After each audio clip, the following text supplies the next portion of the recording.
My student ID is XP3354.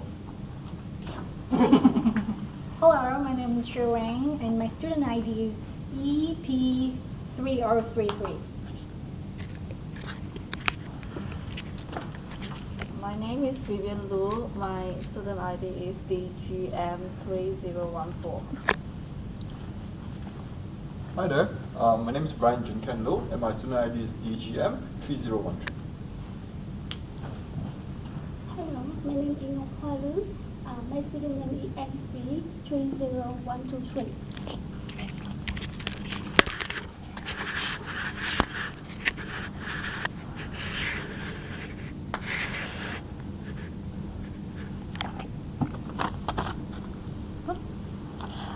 Today is our presentation in his ASIC Citigroup Global Market Accounting PVTIT. This is all our group member, and this is the table of content that we will talk about today. This is the first is main issue, second is argument, then rules and regulation, and court decision and impact, and conclusion. Let's get started. Now I will introduce a little bit background of this case study. This case study is about contract of loyalty, construction of good and fit, and also obligation high debt, those impacted by the government law. They have four main issues. The first issue is about, as you guys know, that Citigroup Bank is a worldwide financial service. It shows breaking of the rule of reduction relationship. So you can see in the first, they have provided the share to the private side of Troll Group provides to take over of the Patrick company related of the private side, and it is also Citigroup also have access the bank investment information such as marketing information, very sensitive information. And the second one is Citigroup does not have suitable agreement placed to deduct the conflict of investment. It is because this has been breaking the rules, bank rules, which require of financial service license that does not have suitable on this agreement or member of conflict of investment. The third issue of this casing is about the related of this capture of related of relation of financial service and amount is unacceptable behavior. Mental has been failed because of Citibank was under not promise to inform trading that the bank not organized misleading and this conduct and has been disconducted. And the last one is Citibank does not effective in insider trading. ASIC has found that the insider information that has been called of insider trading has been shown by trading that Citibank has connection with Troll company in relationship to purchase the prediction information investment. So that is the last. This is the last of my part. Now we will proceed to agreement by Xue Wang.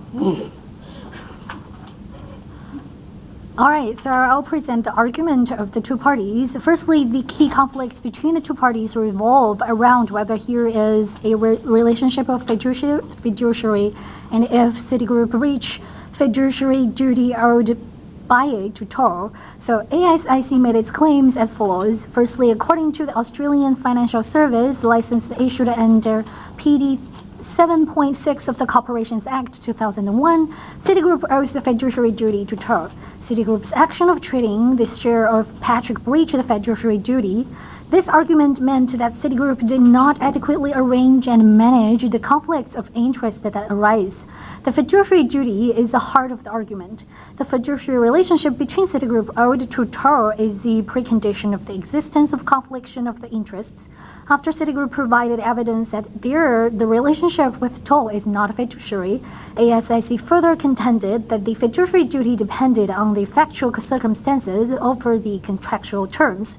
The contractual stipulation would only be effective to exclude the fiduciary duty if TOR had given consent. And Citigroup's proprietary trading in Patrick shares gave it a contrary interest to its client TOR, whose interest favored the circumstance when the price of Patrick shares is lower, while Citigroup's trading precede the opposite effects.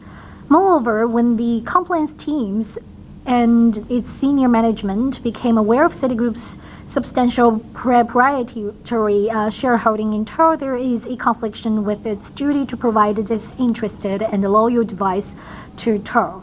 And secondly, the argument is that the contravention of Corporations Act and the Australian Securities and Investment Commission Act 2001, due to that Citigroup owes fiduciary duty to TOR while Citigroup did not inform TOR about the transactions of Patrick's share. There is a misleading or deceptive conduct involved in the financial services. Because of the existence of the fiduciary duty to TOR, Citigroup is bound to disclose all matters relevant to its mandate, of which it was aware.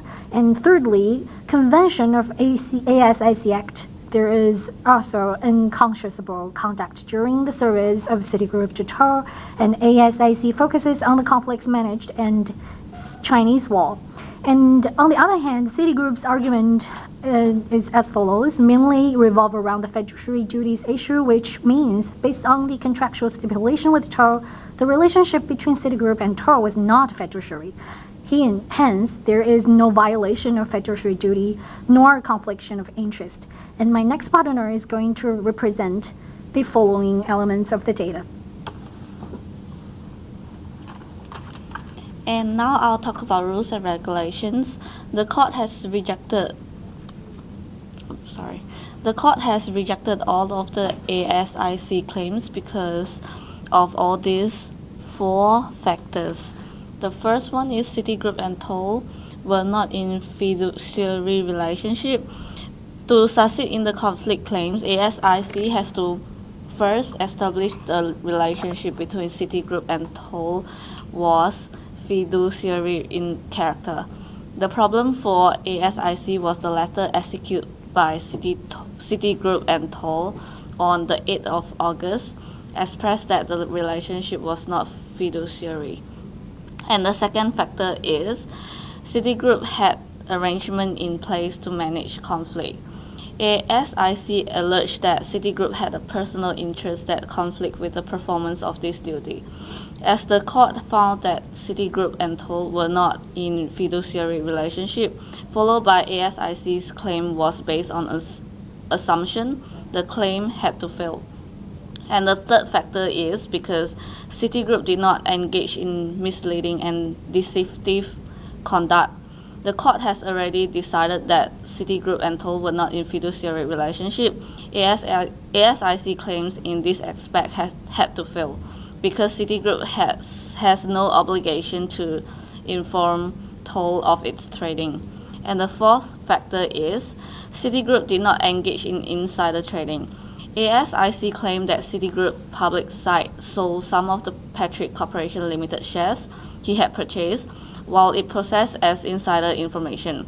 In order to make Citigroup liable for insider trading, ASIC needs to show that the trader was an officer of Citigroup because only an officer's knowledge would be attributed to Citigroup.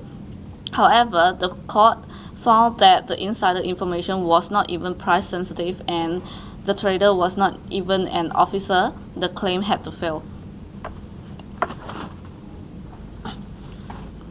Alright, so for the next part, I'm going to talk about the court's decision and the impacts of the case. So firstly, the court ruled that for the ASIC versus Citigroup case is relevant to many other companies operating in the public and private sector.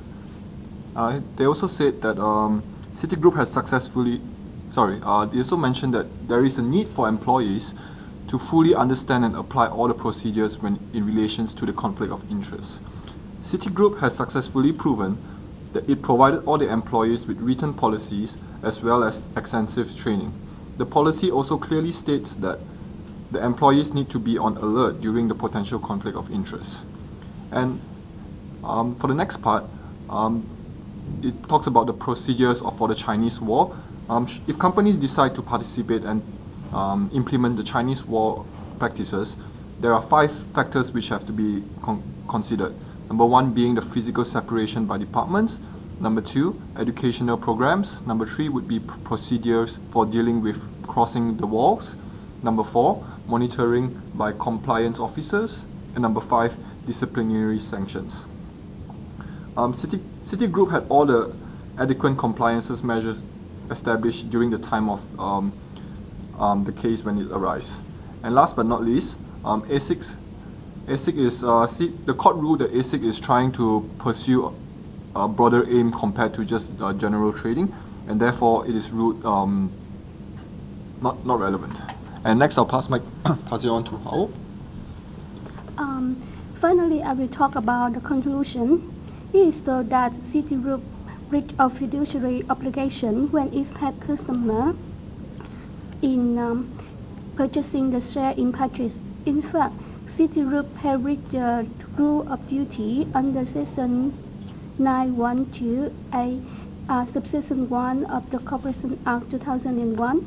In addition, Citigroup breached the division of Section 1043H of the Act and the Section 12DA of the ASIC, which forbidden misleading and deceptive regulation, and Citigroup